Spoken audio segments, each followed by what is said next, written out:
آرش بزرگ، نادر و من کوروش هستم در مسیر شیرباز. دیگه چیزی نمونده. یاران به 10 دقیقه دیگه میرسیم. نه بابا 1 دقیقه چی داره؟ 1 دقیقه دیگه میگن میرسیم. هستم. این همینه، اصلا رسیدیم. ببخش ما الان رأس قله شیرباز هست. به آرش بزرگ، کوروش بزرگ، جمشید بادی هم نمیاد اینجا. چایی رو داشته باش. جان من خدای شکرت.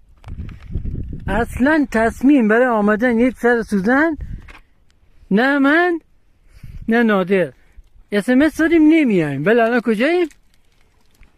در ارتفاع 3000 خورده ای.